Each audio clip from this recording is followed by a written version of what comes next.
Hello there, and welcome to the Bitcoin Takeover podcast. I am Vlad, and you are listening to Season 6, Episode 8, with a special guest whose name is Pavol Luptak.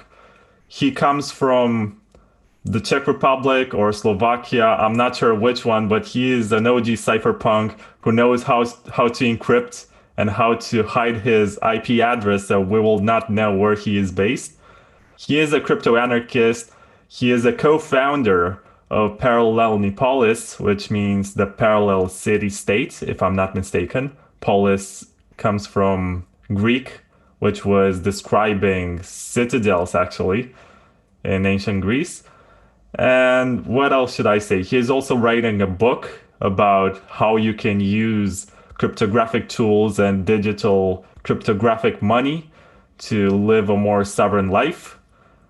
And this weekend, he's organizing the Paralelni Polis Hackers Congress, which is going to be the biggest ever, and it's also going to be the first one that's online. So if you want to get your tickets and you want to join the conference and possibly ask questions and interact with the guests, then you can actually do it on the website, which is in the description of this video. But now let's just talk about the conference, about what you're up to. So, hi, Pavel, and I'm going to call you Wilder because you were introduced to me by Max, and Max was also here 2 episodes ago, and he was always calling you Wilder, and I think that's a lot more fun. Thanks a lot for introduction, Vlad. Maybe I should say that in my situation it's a bit complicated. I'm like a perpetual traveler. So at this time I'm the citizen of Slovakia, and I don't have residency. I don't have residency in Europe Union. I have residency in Panama and now in Paraguay. So I am the resident of Paraguay and Panama, staying in Czech Republic with a Slovak citizenship. So a bit crazy combination, but probably the best for my personal situation. So you are right. We are organizing the HCPP Congress, which means exactly Hackers Congress Paralelni Polis. It's an anniversary party, 7 years birthday party. So we created Paralelni Polis exactly 7 years ago. And this weekend, we are going to celebrate our existence. So we are alive 7 years. We are completely pure Bitcoin or crypto only coffee place, or not only coffee place, but because Paralelni Polis consists of Bitcoin Coffee, Paper Hub, Institute of Crypto Anarchy, and so it consists of multiple different projects. And we decided in the beginning to be crypto only. So we refuse, and we always refuse to accept fiat money. And this Congress is pretty unique because despite the fact that we are now in a very difficult pandemic times, we still decided to organize it like a smaller version in a physical place. And at the same time, we decided to do completely online version. So for the first time in the history of HTTP Congress, you can watch HTTP Congress online. Like recently, a few days ago, we launched sales of HTTP online tickets. I think that thanks to these podcasts, you can also receive a special discount voucher, if you want to buy cheap HTTP Congress tickets. And this Congress is quite unique because every year we have some unique topic, and this year is digital totality. And what is quite interesting is that we decided to choose this topic even like a few months before like a COVID pandemic. And after COVID pandemia, we realized that this topic is like more topical than we thought before, because uh, thanks to government intervention during this pandemic, uh, we can see that uh, privacy, like overall digital privacy of many people, is decreasing. And for example, I can describe a situation, for example, in my home country, which is Slovakia. In Slovakia, they approved the law according which Slovak mobile operators, they have to provide the information or location of their citizen to the state institution, some specific state institution, without the court order.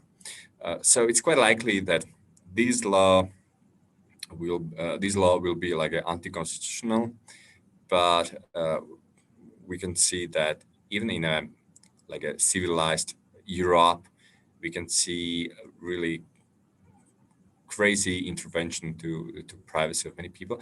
And at HCPP Congress, we just want to reflect what is just happening with the privacy of all citizens, not in dictatorship countries like many people may expect, but in a Western Europe or the Western world. And unfortunately, it's really bad. So that's exactly what is the main topic. We wrote HCPP 20 manifesto. So we sent this manifesto to multiple different speakers. Now we have more than 40 confirmed speakers from many different countries. Probably half of them, like in the past, it was like a physical meeting, but this Congress, it will be a bit different because of pandemic. So half of all speakers, they will have online presentation, but half of them, they still will come to Prague, and we'll have their physical presentation here in Paralelni Polis and La Fabrica, which is the really big place where a lot of people feed and can enjoy their presentation. I actually have, and my face is very red right now. I actually have a funny story about last year's conference because I was supposed to come. I was working for Bitcoin Magazine at the time, and my editor told me that she was in contact with someone from the organizing team. And I was about to come, but they told me in the last minute that I have to guarantee that I can do free interviews on video at the conference, or else they're not going to pay for my travel expenses. So I was not able to score free interviews by emailing some of the speakers in the last minute. I only scored two of them, and I didn't come. And I kind of regretted it because I wanted to see Prague, I wanted to see Paralelni Polis, and I saw you guys in Berlin. And you're kind of like the cool guys giving out coffee and hot chocolate for one Satoshi via Lightning Network. And I think that was one of the coolest concepts that I saw at the Lightning Conference in Berlin last October. Yeah, we are big fans of Lightning networks. So, for example, basically, like all tickets, all merch, all products we offer, it's possible to buy with Lightning, and not only Lightning but also Monero or Litecoin and Bitcoin, of course. So one of internal project of Paralelni Polis is Blaskomat. Maybe you know the project Blaskomat, which is unique Bitcoin Lightning ATM machine. So basically, you can exchange easily your fiat money with the Bitcoin Lightning. So it's a really nice project. So we really like Bitcoin Lightning. Yeah, and I can see on your website that even outside of the conference, you have all sorts of activities that you do at Paralelni Polis, and some of them include an institute of crypto anarchy, and you have a coffee shop and all sorts of concepts and activities. Yeah, like Paralelni Polis, recently we switched to private club because private clubs in Prague are less regulated than the normal public spaces, like public coffee place, for example. So now we are like a normal private club, and we have like some membership. Anybody can become member of Paralelni Polis. Anybody can become member of Paper Hub, which is a co-working space.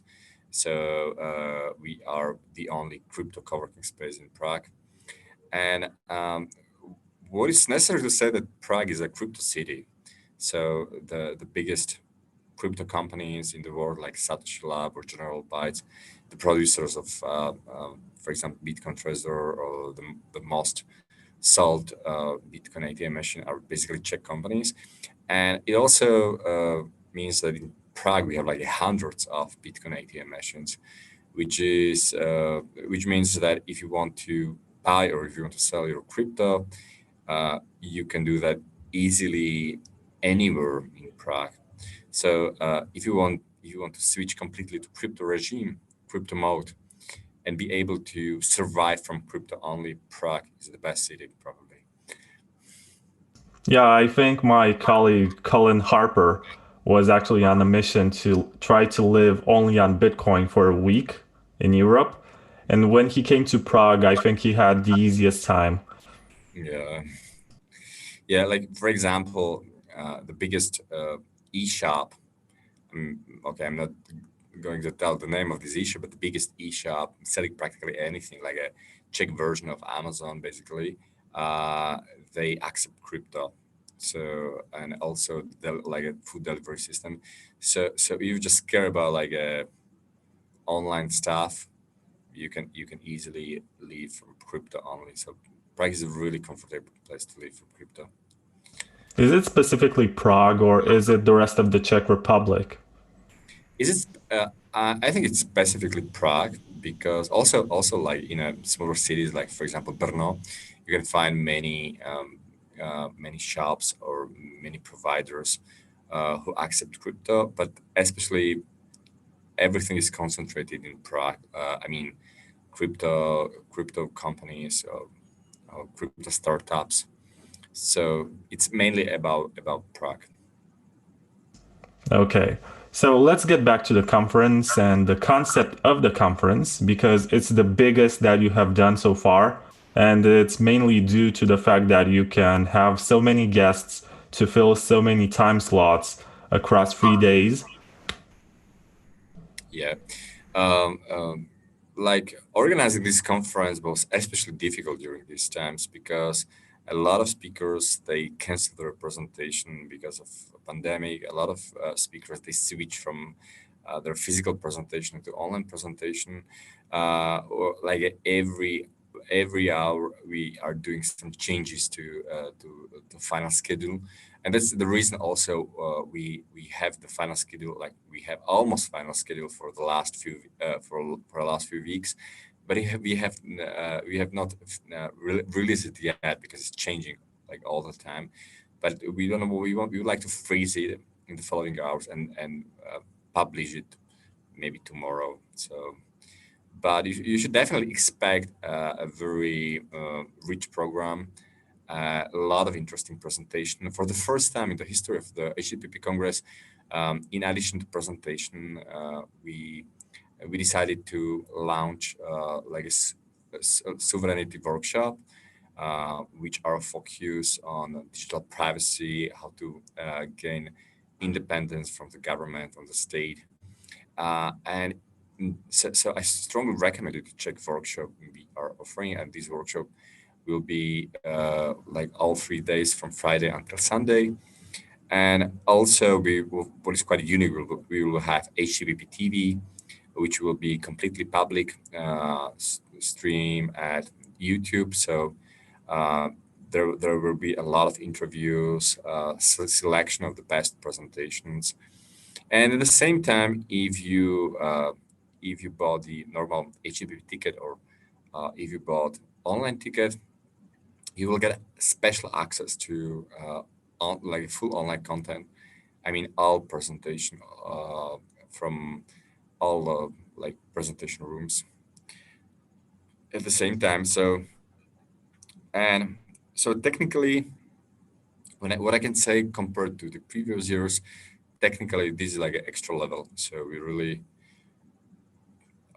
we had a lot of technical issues, but I hope until the end of this week we will be able to solve them, and you should expect high quality crypto conference. Yeah, right now I'm looking at the website and I see the list of workshops. And you have pretty much everything from learning how to secure your computer, which sovereignty applications you should use, how to browse privately using Firefox, decentralize yourself and avoid digital totalitarian control, how to set and build your own ATM for Lightning Network, Mhm. how to earn and live on Bitcoin, how to use Bitcoin wallets, how to buy from a decentralized Bitcoin exchange, how to use a hardware wallet, how to build your own hardware wallet, which is even nicer. Set up multi-sig applied Bitcoin privacy. I think Max Hillbrand is going to host that one. Using Lightning Network, running Lightning Network privately, set up your business to accept Bitcoin and Lightning payments. What is the cost of participating in these seminars? Um, like, what do you mean exactly? Cost from what side? For example, like if you mean this workshop can be bought separately. So I think that at this moment you can buy online access to workshop only. Uh, and if you buy the normal HTTP online ticket, which is offered for 4,000 Czech crowns, but we are offering a lot of 50% voucher discounts. You can have it for 2,000 Czech crowns, which is about 70 euros approximately. And in this price, everything is included. I mean, the access to online workshop, including access to all presentations, stream presentation. You don't need to buy the ticket if you want to have access only to HTTP TV, which will be completely public channel. So yeah, so the price for online content is about like more or less 70 euros. That's really nice because you get one ticket, which is about 60, 70 euro, and you get access to all of the content and all of the workshops and all of the presentations. And you also said that there's going to be a free live stream on YouTube. Yes, exactly. So the thing is that we want to target like most people, like not only like the like a mainstream. Despite the fact that we are like a pretty unique conference, so for us, we are really strict in choosing presentation. For example, we do not allow any commercial vendors-based presentations. So all presentations they have to be like technical, for example, or they can be like some kind of like crypto anarchies, like ideological in some way.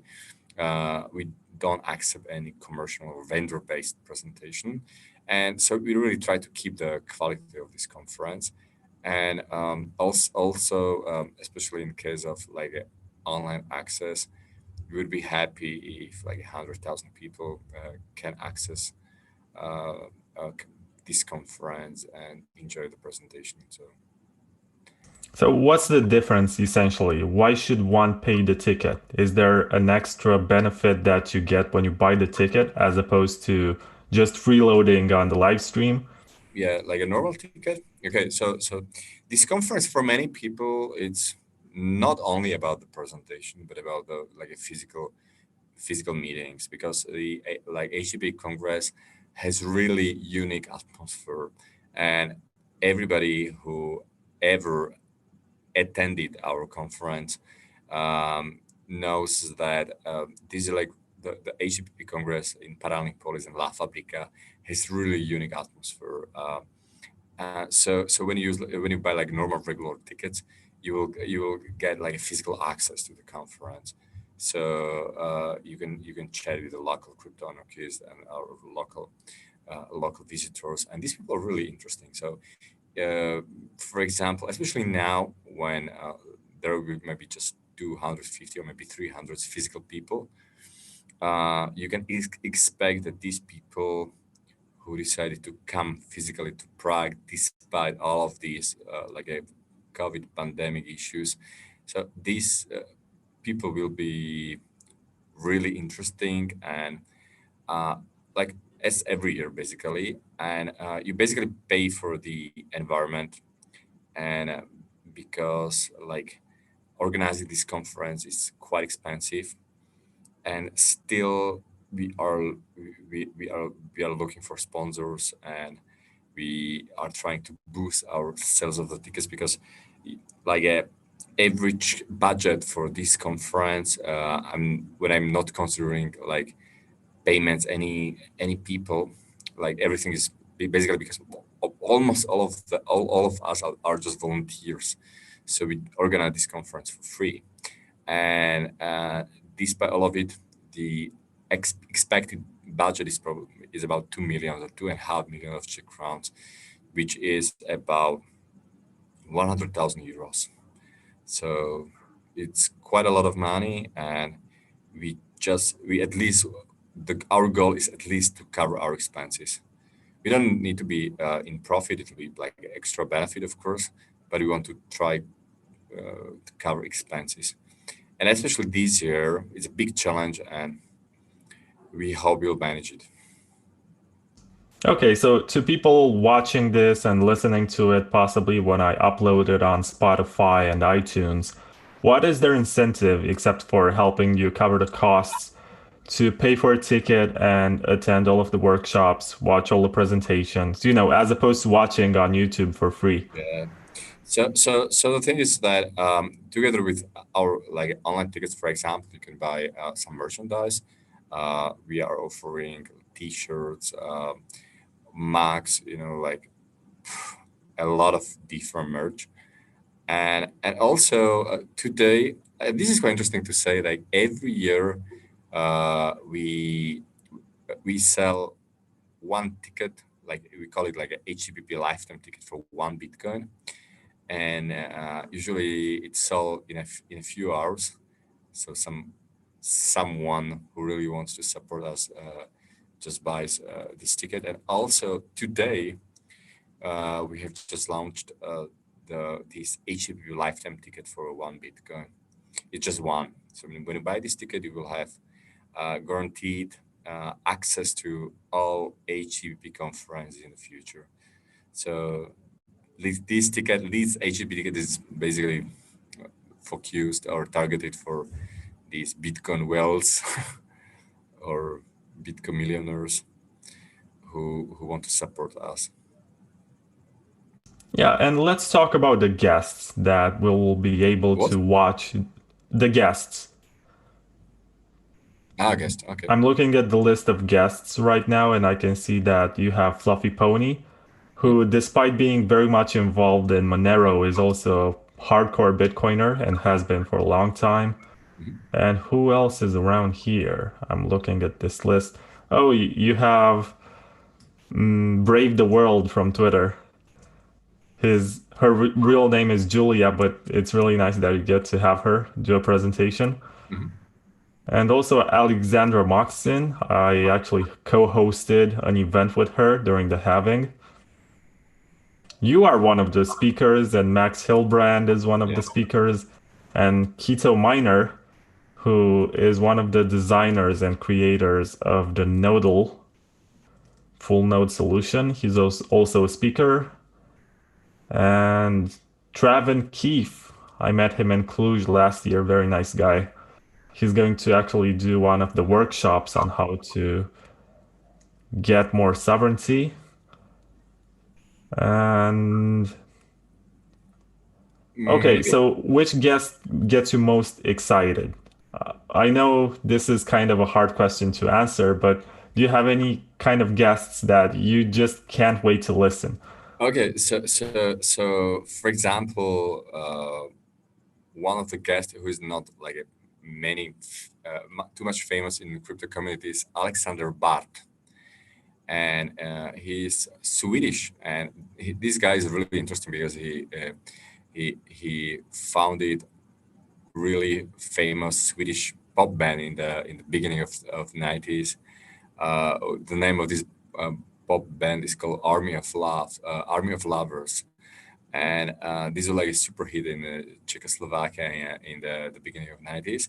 And this guy, he became philosopher, and he is covering a lot of interesting topics about decentralization, for example, also crypto, internet revolution.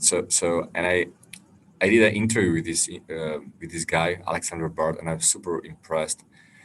So I strongly recommend it. For example, this guy, which is not famous to crypto community, but it's extremely interesting speaker. I also appreciate, for example, David Friedman, the son of Milton Friedman. David Friedman is the author of the cult book, which is called Missionary Freedom.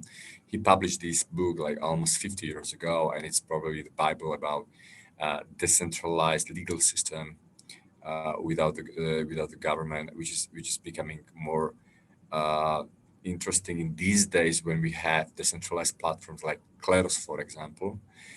So David Friedman is also quite interesting guy. Also, I really love our regular speakers, crypto anarchists from Berlin and from the US. Our regular speakers are, for example, Frank Brown, smuggler from Berlin, and also Paul Rosenberg from Chicago. And these three speakers, they have every year they have super interesting presentations. So I recommend you all these stable speakers. And also we will have a lot of interesting speakers from the local Czech community. For example, Pavla Holcová, she's the best Czech journalist responsible for revealing a lot of mafia scandals. Also, we will have some people involved in artificial intelligence, um, local crypto people. So a lot of speakers, and usually the typical problem most people have with the HCPP Congress is that we have just too many speakers having the super interesting presentation at the same time, so they cannot choose which presentation they should visit. So this is like a typical problem. Yeah. And also on Friday in the evening, we are going to make like projection of the Czechoslovak or the film about Czechoslovakian crypto community. On Saturday in the evening, we are going to have auction of gold, physical silver of Aaron Schwarz. So this is quite interesting. Like there will be like auction of this every year. We print and issue the coin, which is dedicated to some like freedom fighters. So this year it will be Snowden. So it will be possible to buy silver coins of Snowden, and at the same time we are going to launch this auction of gold coin with Aaron Schwarz. So yeah, a lot of interesting things. Yeah, you made me look at Army of Lovers. Obviously, I cannot listen to Crucified right now, which is their biggest hit. You know this band and probably song. So this is quite interesting that someone who was one of the singer in this pop band like 30 years ago. Now he is basically crypto anarchist, promoting Bitcoin and crypto technology. So that's quite interesting, yeah. And especially in post-Soviet Union or post-socialistic countries like Romania or Czechoslovakia, this band was super popular. I will have to listen because the name doesn't ring a bell. In Romania, I think more popular bands were like Modern Talking and Uh, CC but it, Catch and all of that terrible disco music. like this band was responsible for like a bisexual musical revolution in the 90s, and I'm more than sure that you will know you know these songs. Okay, anyway, it's interesting because if you check the Wikipedia page, so he has a Wikipedia page, Alexander Berg or Bard. I'm not sure how you pronounce his last name, but he was a judge on Pop Idol in Sweden after his musical career, but he has also written three books on the Internet Revolution, collectively known as the Futurica Trilogy, together with media theorist Jan Soder something. Mhm. So yeah, and he's also involved in He, politics. he also created his own church, for example. So after each book, he published like some he gains a lot of followers, and yeah, he's a super interesting guy. So I attended his presentation last weekend. I was really impressed. So Yeah, so look out for Alexander Bard on the guest list. he's like a very controversial big celebrity in Sweden. Okay, so I hope that gives you more exposure, and a lot more people are going to tune in to Paralelni Polis Hackers Congress just to hear him speak.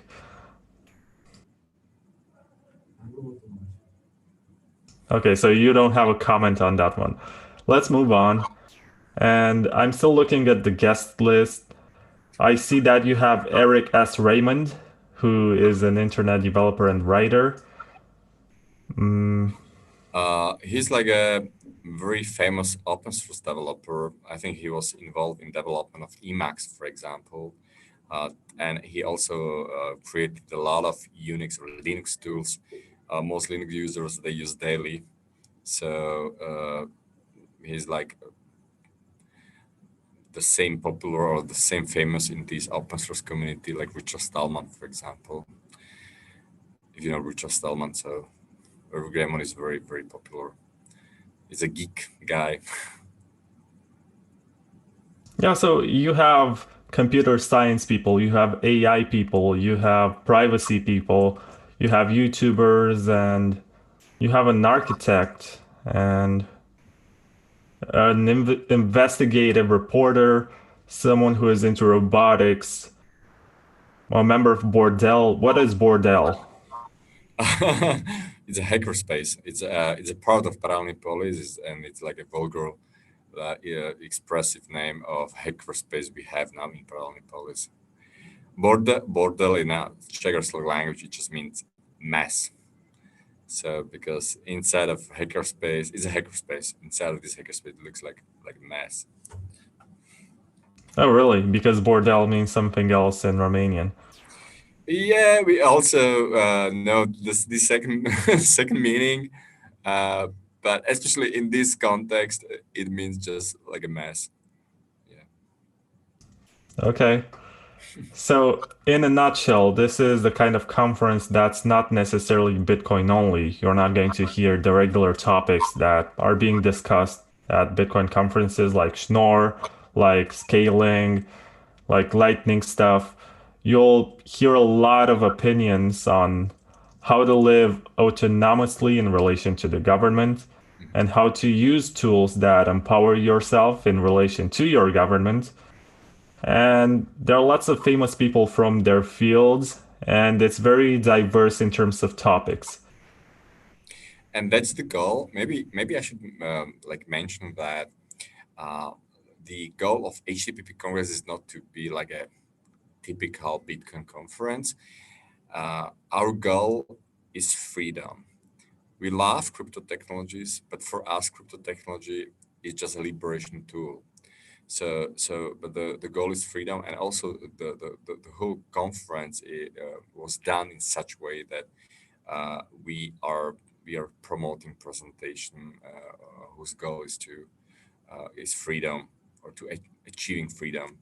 So we are crypto anarchists. So we consider crypto not as an investment like many people consider, for example, but for us it's a liberation tool.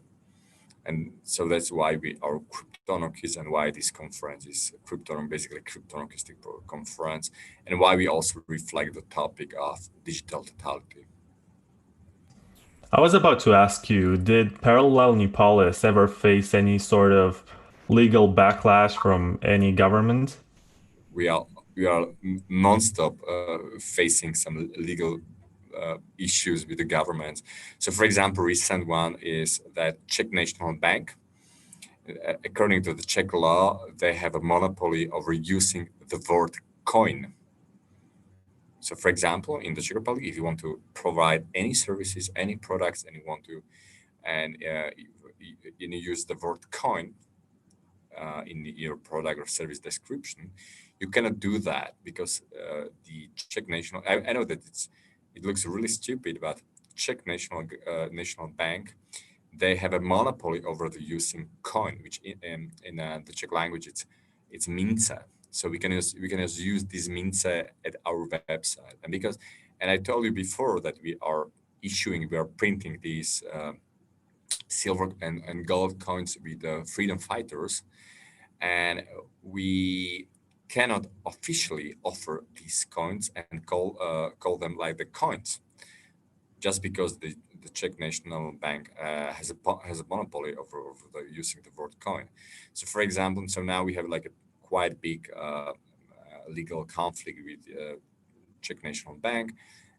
They send us the penalty, which is about 50 or 60,000 Czech crowns, and we refuse to pay this penalty, and now we are just waiting what will happen. But the thing is that since beginning we have some issues with the government. For example, in the Czech Republic there is the system which is called EET, which means electronic evidence of transaction. In Czech Republic, when you go to the bar or to the restaurants or to the shop, and you buy, for example, one beer and some meal, this information is now immediately sent to the Czech tax office. So basically, Czech tax office has complete up-to-date information about all financial transactions of all people at the given time. So it's basically like a total financial surveillance, and because this financial surveillance it's against our like a like ideology or against our initial thoughts, we decided as Paralelni Polis to be the first and the only organization in the Czech Republic which publicly boycott and refuse this EET system or this EET law. So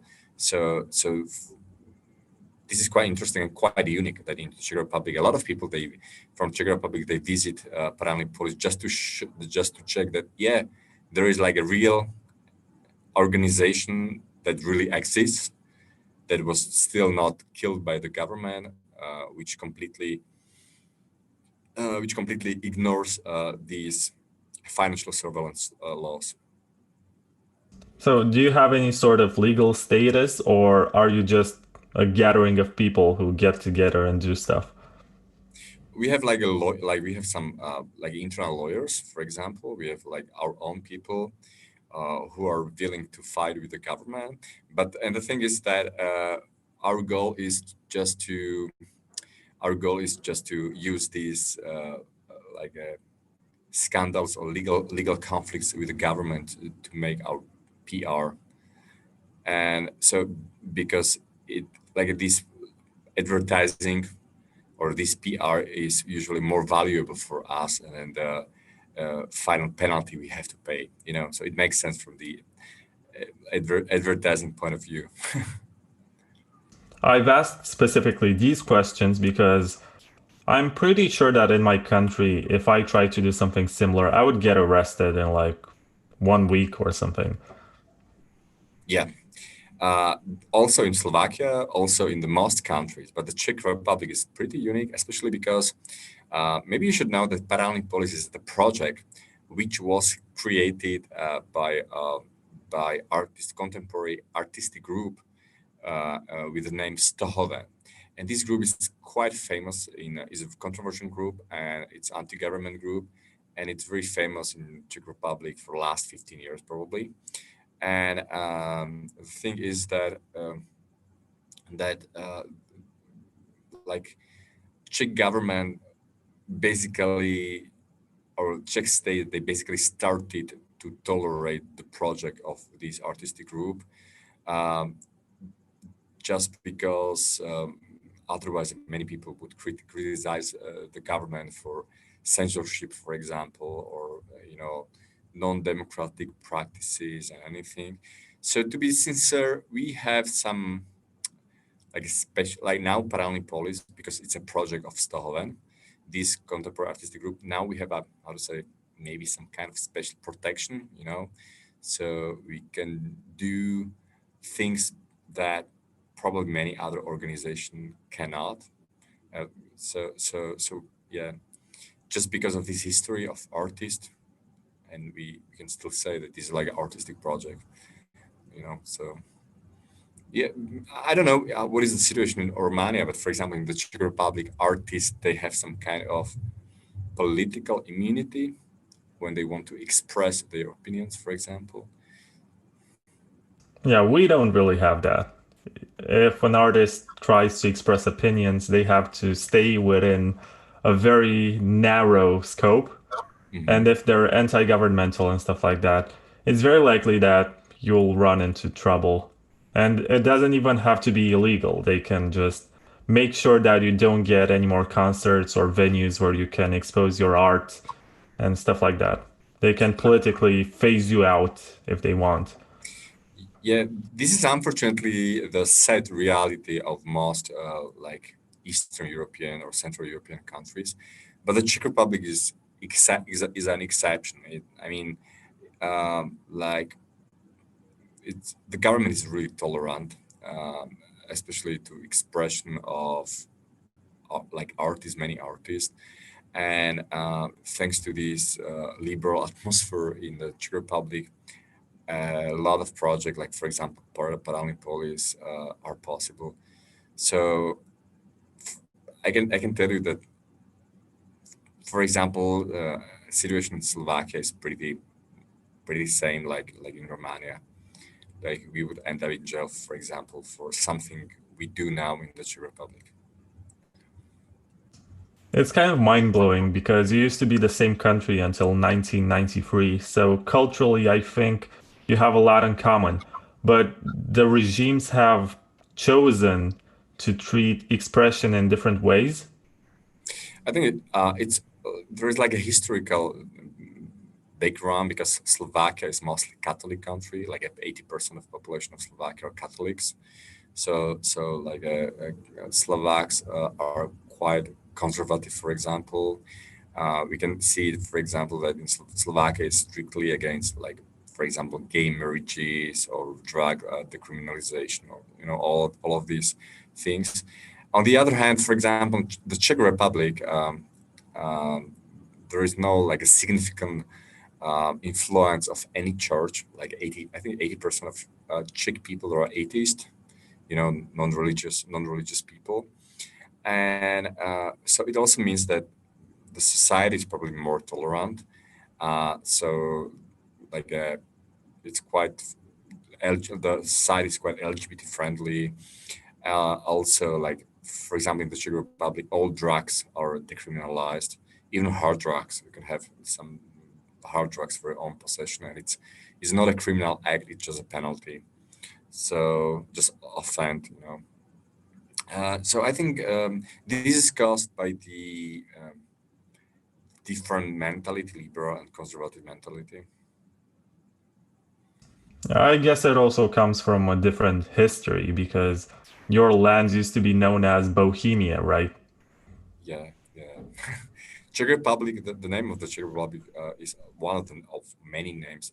Is Bohemia or Czechia, but Bohemia means that like a lot of things were tolerated here. Okay. So if you go to Europe and you have this sort of Euro trip, I suppose the Czech Republic is quite the place to be.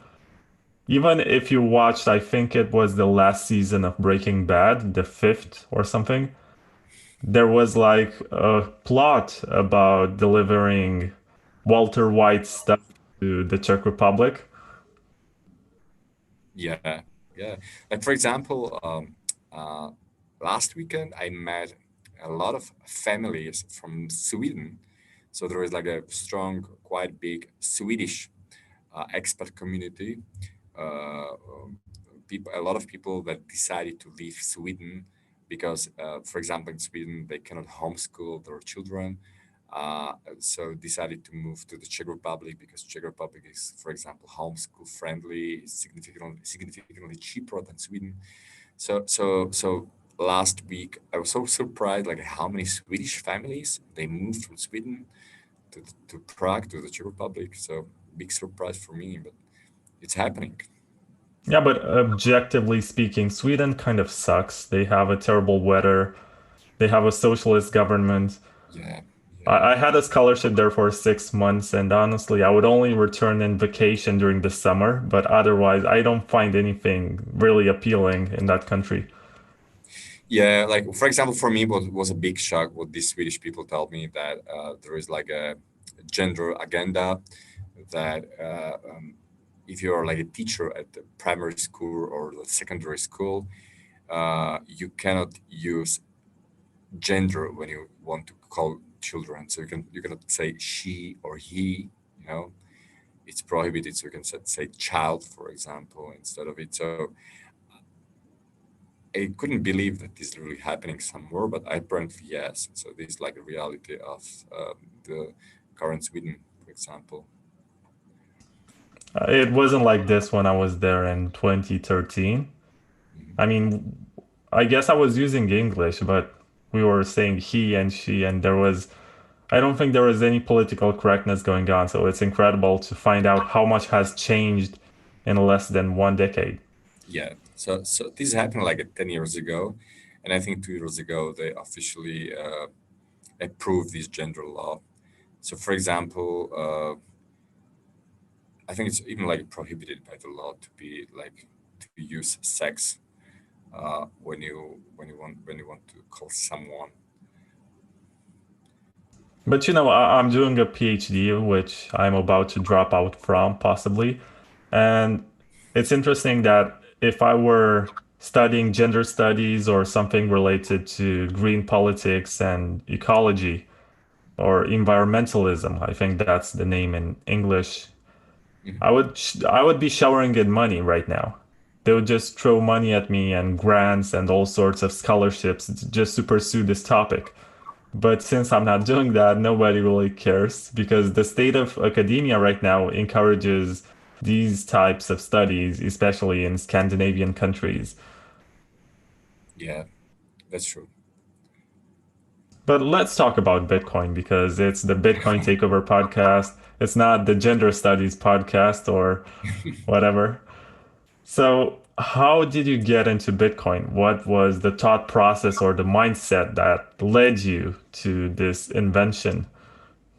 Like my technical background is I'm the ethical hacker. I mean, I'm the computer scientist who is involved in IT security for the last 20 years. And I love and I use daily open source. I use my Linux for the last 20 years. And Bitcoin, I got to Bitcoin in 2010, the beginning, because it was just an interesting project. And then attended the first Bitcoin conference in Prague, and then I attended the second Bitcoin, I mean, second Bitcoin, the world second Bitcoin conference in London, organized by Amir Taki. And at this conference, I met a lot of interesting people, including, for example, Frank Brown, Smuggler, Paul Rosenberg, and all these people. And at this conference, I also like probably at that the same time I with my friends we created hackerspaces. We created a hackerspace in Bratislava. The name of hackerspace was Progress Bar. Unfortunately, it does not exist anymore because of pandemic. And also then we decided to create hackerspace in Prague, Paralelni Polis. So yeah, so I'm in touch with these Bitcoin pioneers since beginning probably, and because of this contact, we could afford to have high quality speakers at HTTP conferences even like 7 years ago. So I think the website of HTTP congresses, the previous versions are still available. We invited, for example, Lynn Ulbricht. It was like a first or second HTTP Congress, for example, the mother of Rosa Ulbricht, the guy behind Silk Road Market. 2 years ago, we invited like these cool cypherpunkers like Timothy C. May, who created this cypherpunk, who wrote this crypto anarchistic manifesto in 1992. And he was one of the cypherpunks. Unfortunately, he's dead now. And also, like 2 years ago, we invited, for example, Nassim Taleb, which is one of the greatest philosophers in these days. Yeah, so every year we are trying to attract a lot of speakers from top speakers from many countries. And that's my personal history, and it's also the HEPP history at the same time. Yeah, so you can say that you have skin in the game. Yeah, yeah, yeah. And by the way, Paul Rosenberg is going to be present as a speaker at the conference, which takes place this weekend. He's the co founder of Crypto Hippie and author of the Free Man's Perspective newsletter. Um, Unfortunately, not. For the first time after, so he was here physically every year, but this year it is impossible for American citizens to travel to European Union without special government permit. And unfortunately, we were not able to get this crazy government permission for him. So for the first time in the history of HTTP this year, he will have only online presentation, so he won't be here physically, unfortunately. But I strongly recommend you to watch his presentation because each his presentation is super interesting and full of information. Yeah, you scared me for a minute there because I thought you'd say that he's not going to do his presentation, but he will not be present in person, Yeah. but he Oh will no. still have his live stream.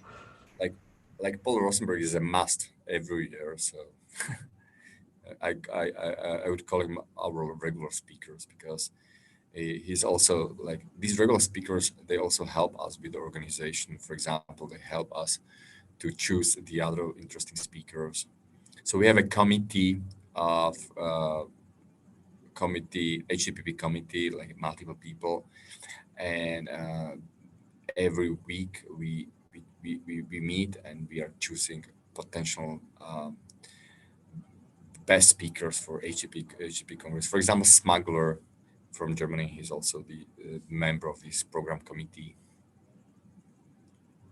Yeah, it's interesting to see how many people you can get together under the umbrella of having this state of mind because it's not a state which is recognized by all of the world powers, Yeah. but you still have a parallel state which exists. And mentally, I suppose you are not part of the Czech Republic or Slovakia or any other country which Yeah. physically exists with territories on this planet. Yeah, so we try to be like a real competition for the Czech Republic. I know that the government probably does not is not aware of this fact very well. But the thing is that, for example, we accept our own money, like crypto only. For example, um, we are helping a lot of parallel communities, like for example, homeschoolers or unschoolers here, to have a lot of meetups. We promote free markets, so we do we so basically we are some kind of umbrella. You mentioned it, yeah, umbrella or maybe some kind of framework for many freedom organization where they can meet, and we help these organizations to achieve their goals. Yeah, that's admirable.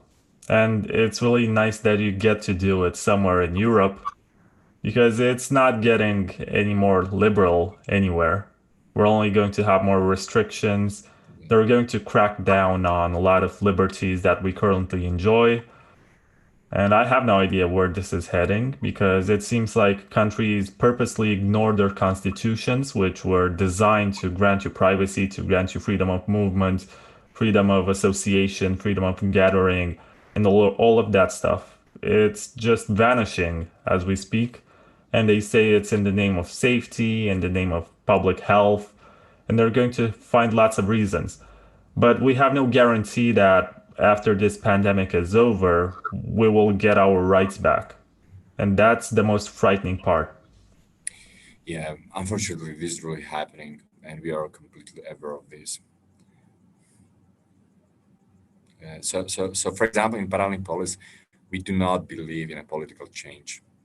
So we think that instead of like political change, we should invest in a building parallel society, help people to switch from to parallel society. So that's what what makes sense for us. Mm, So we don't believe in voting or elections, or we are just think that we should care about the same minded or similar minded people, and we should help these people to achieve a lot of personal and economic freedom. That's the meaning of parallel society. I remember a tweet by Roman from Huddle Huddle, who is also a co-organizer of the Honey Badger conference in Riga. And last year he tweeted that some members of free letter agencies, so secret police, were present at the conference, and he was very much aware that they were there and they were watching to see what's going on. And he mentioned that it's all fine because they realize that it's a peaceful gathering of people. And even though they say we're going to overthrow the government and we're going to replace your fiat money with this digital cryptographic currency, which is called Bitcoin, they just leave them alone for the time being. What is it like in the Czech Republic? Do you get these secret police people just coming in to see what's going on?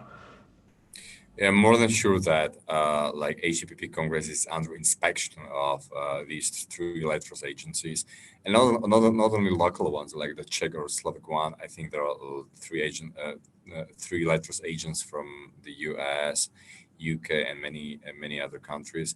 We used to make jokes that at least they buy tickets and they support us.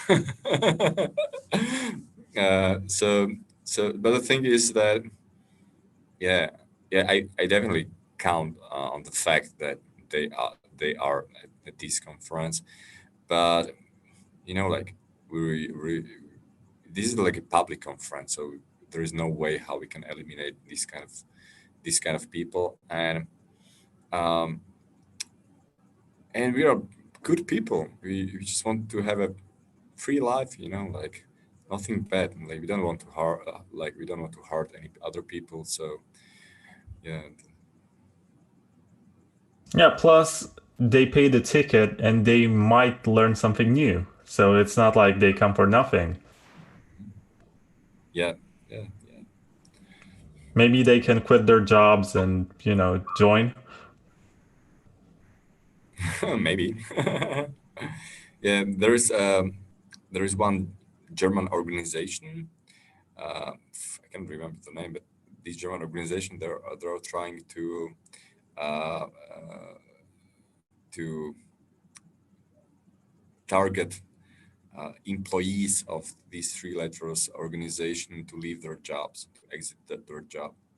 Intelexit is the name of this organization or the project. It's called Intelexit, like intelligence exit. So they are trying to persuade employees of these three letters organization that they should do something useful instead of spying people. So you should definitely check this project, Intelexit. Yeah, but how can you ever be sure that they actually exit? Because Of course. I know that they retire very early. Like in Romania, they retire at 40 or something. And after that, they start their own businesses because they receive some money. And they are essentially informers. They will spend the rest of their lives living prosperously, but they will still hand out information about what's going on. Yeah. Unfortunately, this is also happening in Slovakia. I'm not sure the situation in the Czech Republic, but yeah, the ex-employees of these Slovak secret agencies, they have like a very successful like information gathering companies. So this just fact. Yeah. So, what is the vision for this event? How do you want it to proceed? How do you want people to be during this pandemic? Do you want them to be cheerful? Do you want them to be optimistic and transmit this feeling that they're in the mood to promote some crypto anarchy ideas, or do you want them to be alarmistic and tell people, we're in a very terrible situation. It's time for us to learn how to use these weapons that we have, which are open sourced and which are totally free and which you can find online, and you can use them to protect your privacy and defend yourself against governments that become more authoritarian. We want to send message to all people that despite the fact that we are in pandemic situation, uh, despite the fact that there are a lot of, I hope, temporary regulation and intervention to our privacy, it still makes sense to fight totalitarian state and look for freedom, and or at least preserve or keep our freedom. And that's the message we would like to spread during this Congress. Yeah, it's also interesting that you don't tell people why they should use something. If they watch the seminar or the workshop and they learn how to use the hardware wallet or how to buy Bitcoins, they most likely know why they need to do that. Yeah, It's their own business. It's not like you prepare people for a specific purpose. You just give them the tools that they can use for whatever they need in their lives. exactly, exactly. I guess that's a big distinction between an education institution, but you're not really an institution. You're like an education ad hoc organization and some sort of, centralized cult, or I don't know. We get called a cult a lot, and I can understand why. If you check Twitter, people speak just like, everyone talks the same and uses the same references and reads the same books and listens to the same podcasts. Usually not this one, but, it's kind of scary sometimes. Yeah, I can imagine. What was it like? You said you got involved in 2010 and you went to the first Bitcoin conferences in the world. And what was it like at the time as opposed to what it's like now? Yeah, it was. It took place in Prague. So as I know, the first Bitcoin conference was in Prague, and it was pretty funny because some speakers presented the first version of a smartphone wallet, like a Bitcoin wallet, and he asked audience to send some testing coins, and the people in the room in the hall, they were just sending 1 bitcoins, 2 bitcoins, like just like a testing coins, and because it didn't have any value, like so this is like really funny situation that this guy who just who showed his QR code at the presentation received like a lot of bitcoins, in a few minutes, like a testing coins. So this is like a one funny story from the first Bitcoin conference. I mean, a lot of people were giving away Bitcoins at the time just because spreading them around gave them more economic value and made the ownership much more decentralized. If the miners only kept the Bitcoins for themselves, we wouldn't have this market today. It's what it takes to develop acceptance of a currency. Also, Gavin Andresen had that, what's it called? When you could receive some free Bitcoins every 5 minutes or something. A Yeah, faucet.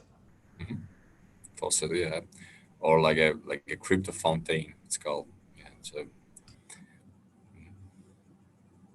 I mean, I and wish I was around at the time, and I wish, but I don't think if I was around at the time, I would have kept any Bitcoins because, yeah, but you should be aware that, yeah, for example, I was there at that time, but it doesn't mean that I save any bitcoins.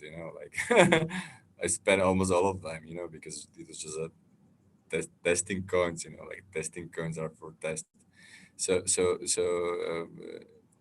you should be aware that people in 2010, they um, they didn't have this like a hodl mentality like they have now. Like because yeah, in the but at the time, there was no way to predict that this would happen. I mean, you could imagine it, but people would say, I think you're high or something. if you think that 10 years from now we're going to have.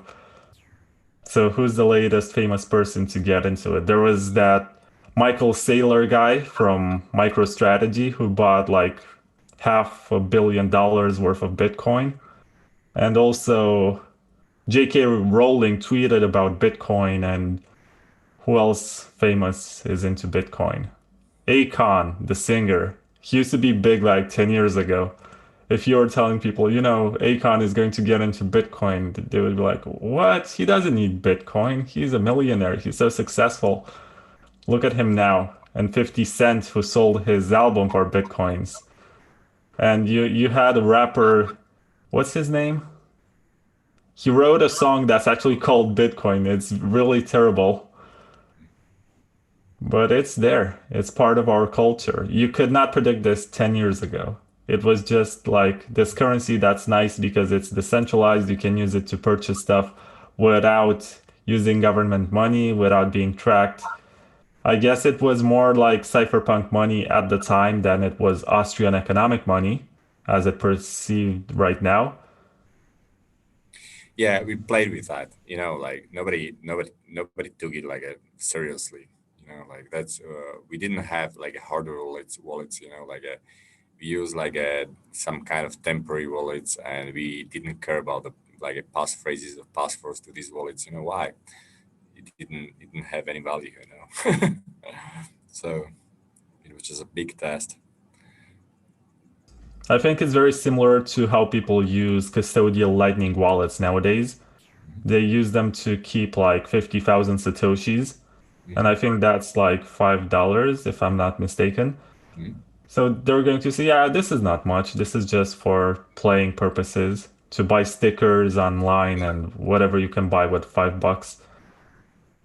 So 10 years from now, they might also regret and say, oh no, Bitcoin is 1 million. And if I kept that amount, I would have had, if it's $5 at 10,000, at 1 million, it's 100x. So that's $500. So no, it's not much really, but it's still something.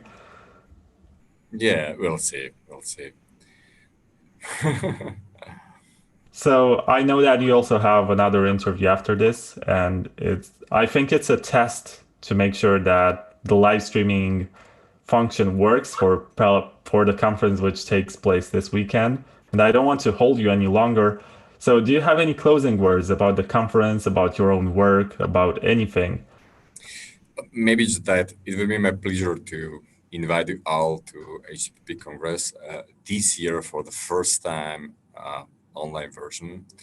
And I hope we'll be able to meet each other next year physically in Paralelni Polis. I really hope that this COVID pandemic will end in 1 year.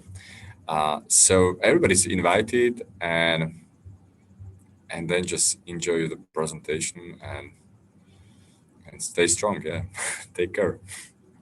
Yeah, so there are going to be lots of cool guests who talk about all sorts of internet topics that are interesting. It doesn't necessarily revolve around Bitcoin, but Bitcoin is the kind of digital money that people use when they're interested in acquiring sovereignty from the government. And you can actually pay your ticket in Bitcoin if you want to. It costs the equivalent of 60 euro, which I'm not sure how much that means in Satoshis. I would have to do the conversion. It would be like 500,000 Satoshis, possibly, I think. Possibly, yeah. Yeah, you're perfect if you're able to count everything in Satoshi because I'm I'm still in Bitcoin on Satoshi. I mean, I'm terrible at saying 0.0005 Bitcoin. Yeah, okay. But yeah, I know that 100,000 Satoshis. And we also accept like a Bitcoin Lightning, so that's a cool thing. Yesterday I tested like a Phoenix wallet, which is super cool. I really like it. It's probably the most easy Lightning wallet I have ever used. So it's also the way how you can easily transfer your bitcoins to Lightning uh, just in a few minutes. So I strongly recommend it to this application and save Bitcoin fees. Yeah, Lightning is really something else in terms of speed, in terms of privacy, in terms of low fees, scalability. It's just incredible. Too bad that there's no incentive to switch to Lightning just yet because you have days when the mempool is empty and you can do on-chain transactions for 1 Satoshi per byte. But we're getting there. And it's always, it sucks to see that it didn't reach the scale that we were expecting, possibly last year when we had the Lightning conference in Berlin and everyone thought that by this time we would have so much more development and so much stuff going on. It's not yet. I hate it when people point out that there are lots of Bitcoins on Ethereum because you cannot actually move Bitcoins on Ethereum. They are tokens issued by a central party. Okay, so I have to go. So thanks a lot for your invitation. So thanks for watching this great interview, and I hope we'll see at least virtually at HTTP conference. So thanks a lot for the invitation. Bye. Bye. Thank you for coming. Thank you. Bye bye.